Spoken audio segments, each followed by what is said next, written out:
그래도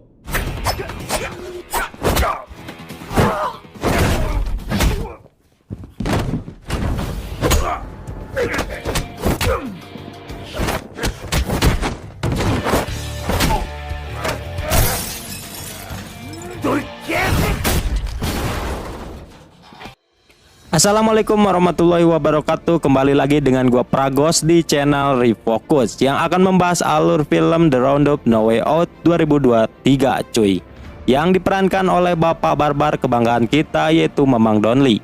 Jadi film ini mengisahkan seorang polisi berpostur badak yang harus berurusan dengan beberapa gangster dan yakuza karena mereka yang telah mengedarkan narkoboy di wilayah Mamang Donli.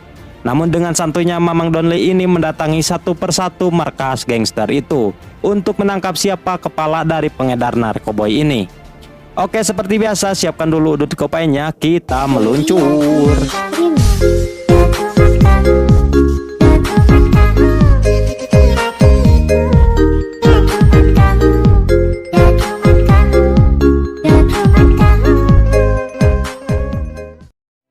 Film ini dimulai dengan diperkenalkannya seorang pria bernama Jusung yang merupakan polisi korup Korea dan selalu berbisnis narkoboy dengan salah satu anggota yakuza bernama Tomokawa.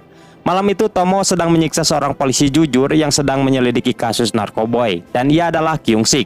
Dan hal itu disebabkan karena Kyung-sik telah mengganggu bisnisnya. Maka dari itulah Jusung pun memutuskan untuk membunuhnya dengan linggis.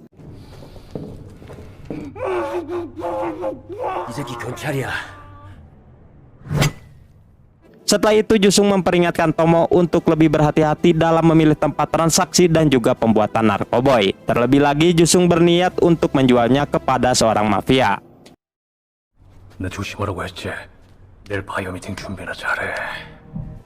Kemudian Tomo menyuruh anak buahnya untuk membungkus Kyung-sik dengan plastik dan membuangnya ke laut. Keesokan harinya beberapa preman sedang memukuli warga supaya ditakuti. Namun untung Seokdo atau biasa kita kenal dengan Mamang Donli datang tepat waktu dan langsung memisahkan mereka secara baik-baik.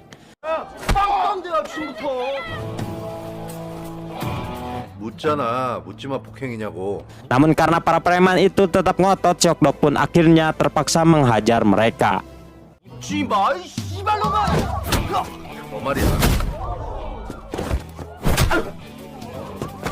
Dan berkat tinjuan mautnya para preman itu pun dibuat bonyok. Tidak lama kemudian polisi patroli pun datang untuk mengamankan mereka. Tetapi Seokdo juga malah mau ditangkap karena ia dituduh ikut terlibat dalam tawuran itu.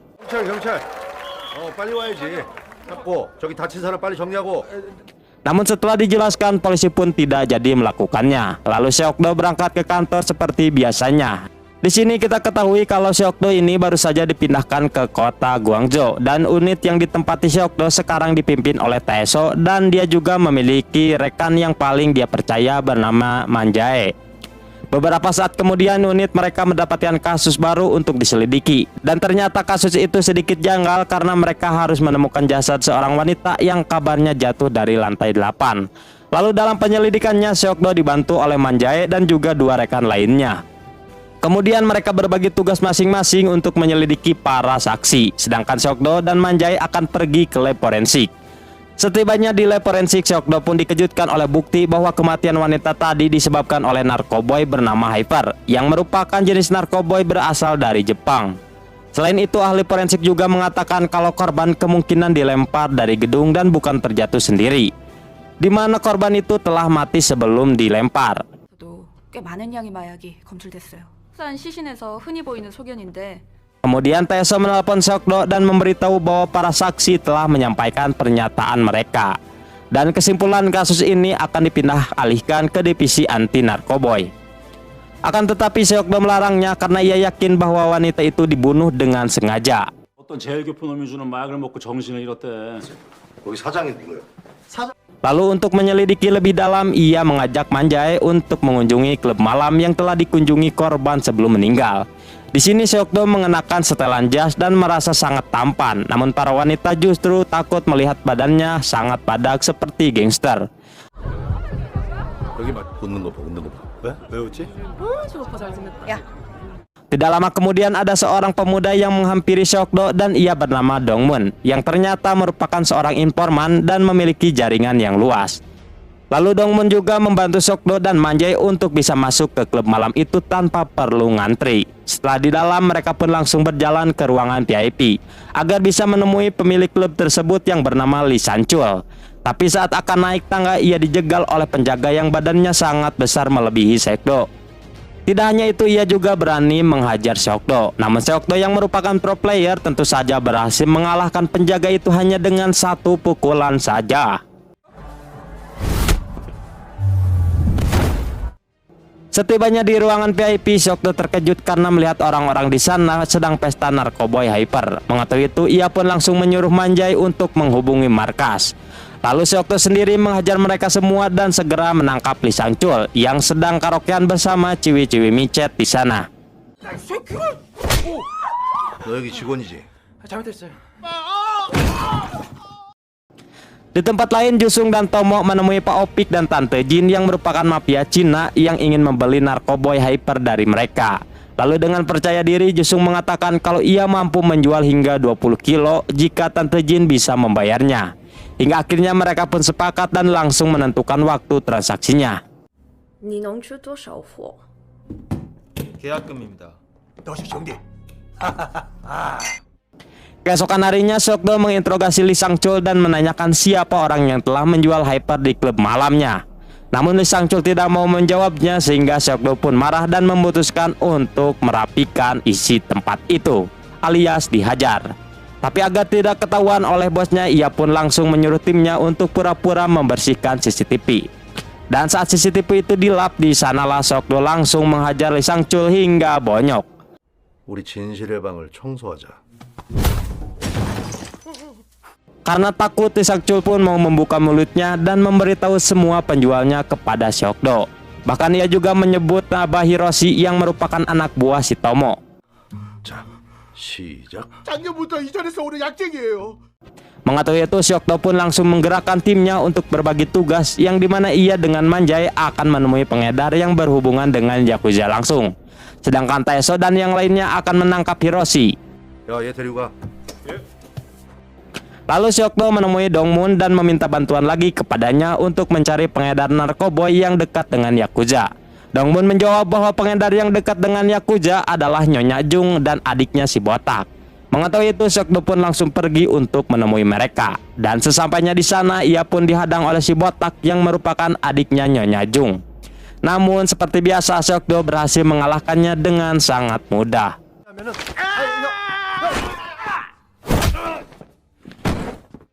Setelah itu, Seokdo and the gang pun langsung menggeledah setiap sudut ruangan dan mereka pun berhasil menemukan beberapa bungkus hyper yang telah disembunyikan oleh Nyonya Jung. Melihat itu, Nyonya Jung pun hanya terdiam dan terpaksa harus memberitahu Seokdo kalau ia mendapatkan hyper itu dari Hiroshi yang terkenal sangat berbahaya. Kemudian Seokdo pun menghubungi Taeso dan menyuruhnya untuk berhati-hati dalam menangkap Hiroshi karena dia juga sangat berbahaya. Sesampainya di apartemen Hiroshi, Taeso dan timnya langsung menyerang si Hiroshi dan anak buahnya. Awalnya Taeso and the gang sedikit kewalahan untuk menghadapi mereka karena cukup kuat. Tetapi pada akhirnya mereka pun berhasil menangkapnya.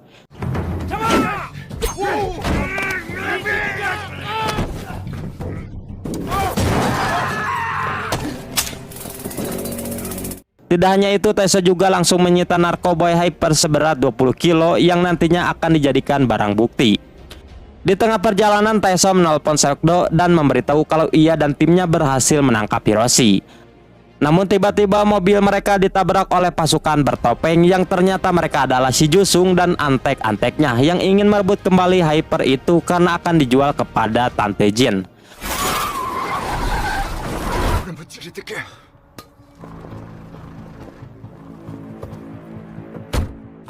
Melihat itu, Hiroshi sempat memohon kepada Jusung untuk menolongnya. Namun Jusung tanpa basa-basi langsung membunuhnya. Padahal sebenarnya Hiroshi adalah partner kerjanya yang selalu setia kepada Jusung.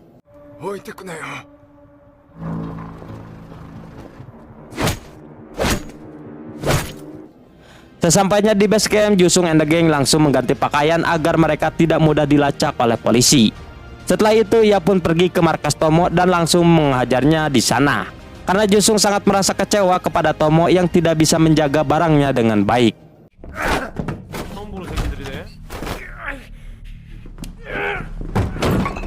니들이 나한테 죽어. Keesokan harinya, Seokdo dan Manjai pergi ke rumah sakit untuk menjenguk Taeso dan timnya yang telah ditabrak semalam oleh Jusung. Di sana Seokdo sangat marah dengan apa yang menimpa timnya itu. Di tempat lain kita akan diperkenalkan dengan seorang penyelundup bernama Kim. Ia selalu bekerja sama dengan Tomo, namun dia tidak kenal dengan Jusung karena Tomo tidak memperkenalkannya. Tidak hanya itu, Tomo juga mengatakan kalau ia menyesal bekerja sama dengan Jusung yang merupakan polisi korup karena Jusung terlalu barbar. Kemudian scene kembali lagi kepada Seokdo yang tiba-tiba didatangi oleh tim lamanya dari unit yang dulu. Di sana mereka berdua ingin bergabung dengan penyelidikan itu karena telah menemukan pistol milik atasannya di rumah Hiroshi kemarin. Dan ternyata atasannya adalah Kyung-sik yang sebelumnya telah dibunuh oleh Jusung pada scene awal.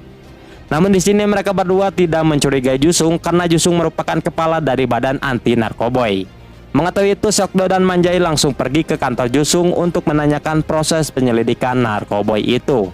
Namun di sini Seokdo merasa curiga kepada Jusung karena tingkahnya yang aneh. Bahkan di sana hampir saja baku hantam karena Jusung tiba-tiba marah ketika Seokdo membahas soal kematian Kyung-sik. Namun untungnya Manjai menenangkan Seokdo dan mengajaknya untuk pergi dari sana. 이게 야쿠자 애들하고 연관이 있다고 들어서 부서 정경식 팀장이라고 아세요? 그 사람. 형. 그만. Di tengah perjalanan pulang, Seokdo menelpon timnya untuk menanyakan siapa orang yang mengetahui banyak pengedar narkoboy di wilayah sana. Mendengar itu, rekannya menjawab bahwa ada salah satu barudak gangster yang mengetahui semuanya, dan ternyata ia bernama Corong. Hingga akhirnya Seokdo pun langsung pergi ke tempatnya Corong. Namun sayangnya Corong tidak menyambut baik kedatangan Seokdo, sehingga Seokdo pun langsung mengajaknya baku hantam. Dan seperti biasa, ia pun berhasil mengalahkannya dengan mudah. Setelah itu Seokdo pun langsung membawanya ke kantor polisi untuk diinterogasi. Lalu Corong mengatakan kalau ia mau bekerja sama dengan polisi, bahkan ia juga bersedia untuk menjebak Tomo. 주말마다 일본 애들 데리고 와서 뭐 약하게 가요. Di tempat lain kita akan diperkenalkan dengan Ichizo yang merupakan pimpinan Yakuza di Jepang. Di sana ia menggerakkan pasukannya untuk mengawasi bisnis narkobonya yang berada di Korea. Bahkan ternyata ia juga menyuruh tangan kanannya yang bernama Ricky untuk membunuh Tomo yang tidak balik dalam bekerja. Selain itu ia juga memerintahkan Ricky untuk mengambil semua stok narkoboy hypernya Tomo. 片付けてこい。きっちり片付けて戻りますから。 Di tempat lain Jusung panik ketika mengetahui Tomo akan membawa kabur semua narkoboy yang akan dijual ke Nyonya Jin. Di sini Tomo melakukan itu karena takut dibunuh oleh si Ricky yang terkenal sangat kejam. Akibat itulah Jusung pun meminta waktu selama 2 hari kepada Jin untuk mengembalikan barangnya. Mendengar itu Jin pun menuruti keinginannya, namun jika gagal Jin mengancam akan membunuh Jusung. 잠깐 하임이다. 이틀만 더 시간을 주시죠. 到时候还见不到货。 Kemudian Shin berpindah kepada anak buah Tomo yang sedang bersiap-siap untuk kabur. Namun sayangnya si Ricky dan pasukannya datang dan langsung membantai mereka semua.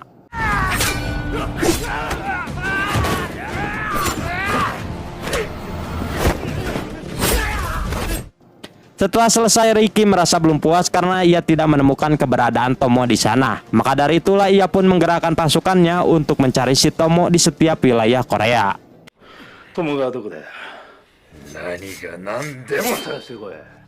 Di tempat lain Corong mengantarkan Seokdo dan Manjai ke klub malamnya yang terdapat banyak sekali Yakuza Jepang. Maka dari itulah Corong pun menyuruh asistennya untuk menjadi penerjemah Seokdo ketika bernegosiasi dengan mereka untuk menanyakan soal Tomo. Namun pada Yakuza itu malah pepelontongan sehingga Seokdo pun terpaksa harus baku hantam dengan mereka. Dan seperti biasa Seokdo pun berhasil mengalahkannya walaupun solo.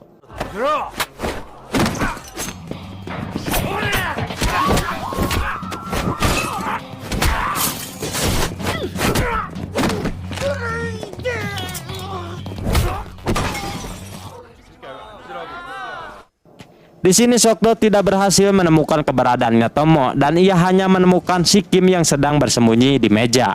Mengetahui itu, ia pun langsung menginterogasinya soal keberadaannya Tomo. Lalu Kim pun memberitahukan lokasinya. Namun sayangnya Tomo telah dibawa oleh anak buahnya Ricky dengan kondisi yang sudah bonyok. Mengetahui itu, Seokdo pun langsung menghadang mobil mereka untuk menangkap si Tomo. Namun Ricky yang ingin kabur tanpa basa-basi langsung menabrak Seokdo hingga ngacleng.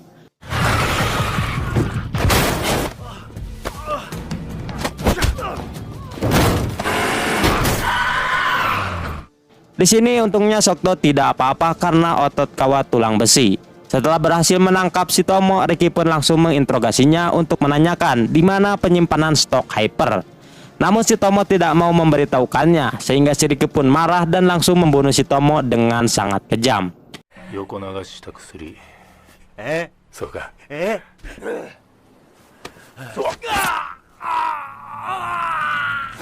Setelah itu Ricky menargetkan Jusung untuk dibunuh karena ia menduga kalau Hyper berada di tangannya Jusung.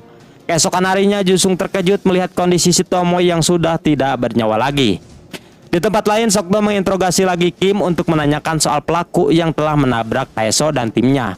Mendengar itu, Kim pun menjawab kalau pelakunya bukan dari Yakuza melainkan orang lain dan orang tersebut adalah Jusung sendiri.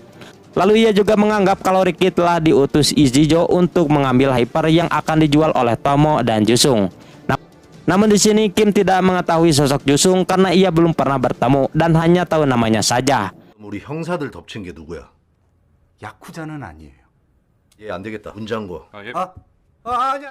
Tetapi pada akhirnya Seokdo pun memutuskan untuk menangkap Jusung beserta semua Yakuza yang ikut terlibat dalam bisnis narkoboy itu. Kemudian Seokdo and the gang pun menggeledah pabriknya Kim untuk mencari informasi. Namun sayangnya mereka tidak menemukan apapun di sana. Di sisi lain, polisi berhasil menemukan mayat Kyung-sik di laut. Pada malam harinya, Jusung menyuruh anak buahnya untuk mencari persediaan narkoboy di markasnya Tomo. Tetapi sialnya ia malah bertemu dengan Ricky. Hingga akhirnya si Ricky pun membunuhnya. Mengetahui itu, Jusung pun marah dan langsung menelpon Ichijo untuk segera membayarnya jika dirinya berhasil menemukan stok Hyper yang disembunyikan oleh Tomo. Mendengar itu, Ichijo pun langsung tertawa karena ia adalah pemilik asli Hyper dan tentu saja stoknya pasti masih banyak. 날 한 번에 죽였어야지. 그 약은 회장님 겁니다. 片付けが得意だから Di sini Jusung semakin kesal, ditambah lagi ia telah melanggar perjanjiannya dengan Nyonya Jin yang seharusnya dia sudah membawa Hyper kepadanya. Akibat itulah ia pun disiksa di sana.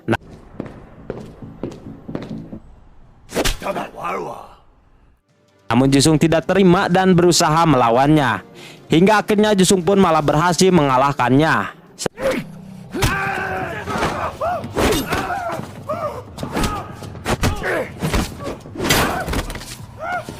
넌 이제 필요 없어.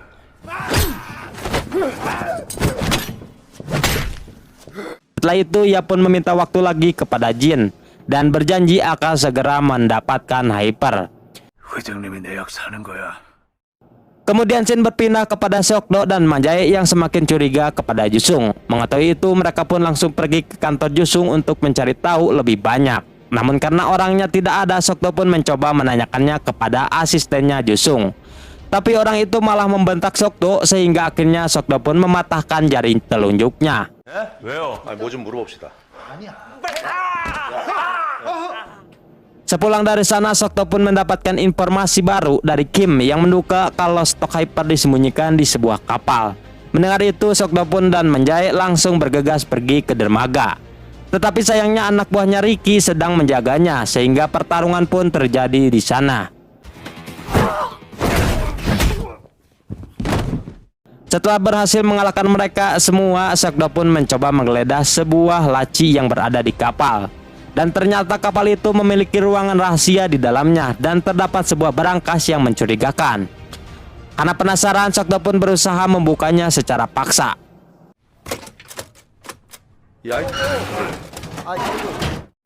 Namun ternyata di dalamnya hanya berisi sebuah tambang yang menguntai ke dasar laut. Mengetahui itu, mereka pun langsung menariknya. Yang ternyata tambang-tambang itu mengikat ke sebuah tas berisi narkoboy Hyper. Kemudian malam harinya Seokdo menemui Corong untuk meminta bantuan. Tetapi terlihat si Corong sedang melobi pelanggannya untuk membeli mobilnya dengan harga yang tinggi. Namun ketika melihat ada Seokdo di sana, tiba-tiba Seokdo mengatakan kalau mobil itu harganya sangat murah. 네. 아저씨 장난쳐? 그랬어. 아니에요 형님. 아줌마 제가 언제 그랬어요? Setelah itu Seokdo pun mengajak Corong untuk bekerja sama lagi untuk menjebak Jusung dengan cara mengatakan dan menyuruhnya untuk menelpon Jusung dengan mengatakan bahwa dia memiliki hyper. Awalnya Jusung ragu karena Corong terdengar mencurigakan, namun untungnya Corong terus berusaha meyakinkannya sehingga akhirnya Jusung pun percaya. Setelah itu Jusung mengajak Corong untuk ketemuan di suatu tempat untuk bernegosiasi hyper. Namun pada malam harinya si Jusung ini tidak datang, melainkan malah si Ricky and the Gang yang datang ke sana.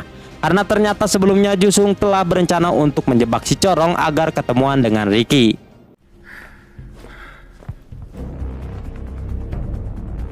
Hingga akhirnya si Corong pun ditangkap dan Seokdo dipukul kepalanya hingga pingsan. 이런 씨. Namun saat tasnya itu dibuka, ternyata isinya hanya garam, karena hyper yang asli masih disimpan oleh Manjay di dalam mobil. Mengetahui itu, Ricky pun merasa ditipu oleh Seokdo dan Corong. Di luar, Jusung berhasil menemukan Manjay dan langsung merebut tasnya yang berisi hyper itu. Di sana ia juga menyuruh anak buahnya untuk membunuh si Manjay dan teman-temannya, sedangkan ia akan kabur. Namun untungnya Taeseo datang ke sana sambil membawa pasukan, tetapi Jusung yang licik berhasil selamat dan kabur.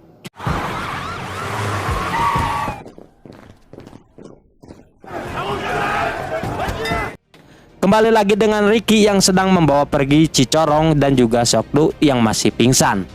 Di sisi lain, Manjay harus berhadapan dengan tangan kanannya Ricky.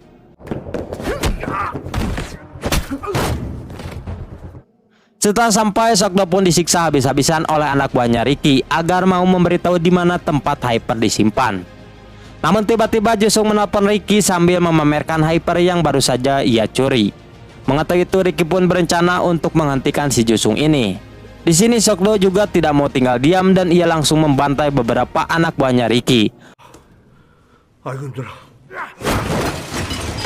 Melihat itu, Ricky pun memerintahkan panglimanya untuk duel dengan Seokdo. Namun seperti biasa, Mamang Donli berhasil mengalahkannya dengan mudah.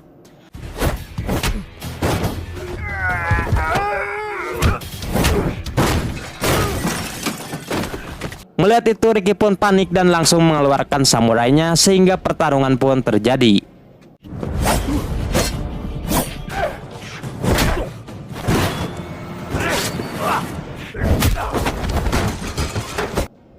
Namun pada akhirnya Ricky pun mokat karena salah menghadapi lawan.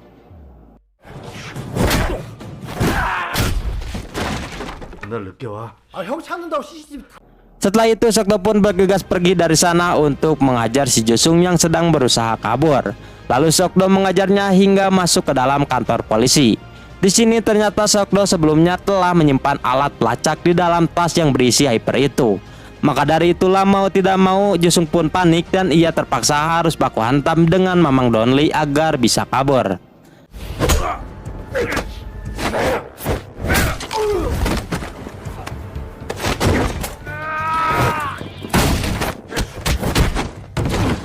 Di tengah-tengah pertarungan terlihat mereka saling membalas tinju demi tinju. Namun pada akhirnya tetap saja Mamang Donli lah pemenangnya karena terlalu OP cuy.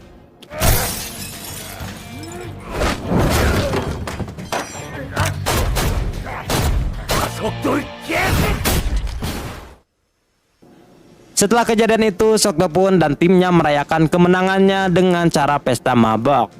Di akhir film terlihat Seokdo menemui teman lamanya yaitu Jang Isu untuk meminta bantuan dan coming soon cuy. Film pun tamat sampai di sini. Mantap.